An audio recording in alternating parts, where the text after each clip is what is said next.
मनुष्य का जन्म लेना सौभाग्य भी है और दुर्भाग्य भी है। सौभाग्य कैसा है कि मनुष्य चाहे तो परमात्मा बन सकता है और वही मनुष्य चाहे तो अपने सारे जीवन को दुखों से परिपूर्ण कर सकता है। मनुष्य को शाश्वत आनंद भी प्राप्त हो सकता है। उसके भीतर बीज है अमृत का। और दुर्भाग्य उसका यह है कि जो उपलब्ध हो सकता है वो उसे कभी उपलब्ध होता ही नहीं है। मनुष्य परमात्मा होने के लिए पैदा हुआ है, लेकिन वह मनुष्य ही बन जाए यही बहुत बड़ी बात है। मनुष्य के अंदर अनंत संभावना है कि वो अपने अंदर अनेक पुष्पों को खिला सके, लेकिन मनुष्य खिला नहीं पाता है। मनुष्य ही एक ऐसा प्राणी है जो स्वतंत्र रूप से अपना जीवन इस धरती पर लाता है। आपने पेड़ पौधे देखे होंगे,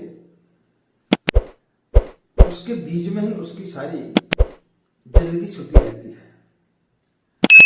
आम के बीज को यदि आप बोएंगे तो उससे आम ही निकलेगा, कभी इमली नहीं निकल सकती। इमली के बीज से सिर्फ इमली ही निकल सकती, आम नहीं निकल सकता।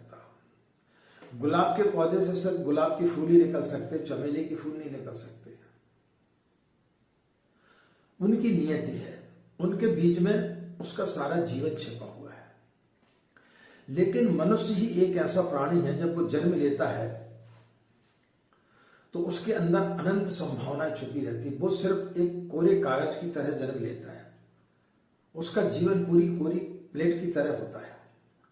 वो अपने जीवन को जिस तरीके से जीना चाहे उस तरीके से अपने जीवन को ढाल सकता है, लेकिन ऐसा हो नहीं पाता है। क्यों नहीं हो पाता है कि मनुष्य जब जन्म लेता है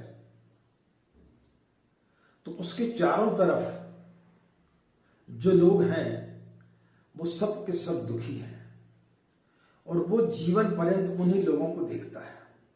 चाहे परिवार हो, समाज हो, राष्ट्र हो, राज्य हो, हर जगह दुखी दुख छाया हुआ देखता है। कहीं किसी मनुष्य को नृत्य करते हुए नहीं देखा उसने, कभी किसी मनुष्य के अंदर संगीत बजते हुए नहीं देखा। और बिरले यदि कोई व्यक्ति इस प्रकार से दिख जाता है तो लोग उसे पागल बोलते हैं, क्योंकि उनमें वो फिट नहीं बैठता है। तो मनुष्य जीवन पर्यंत दुखी देखते रहता है।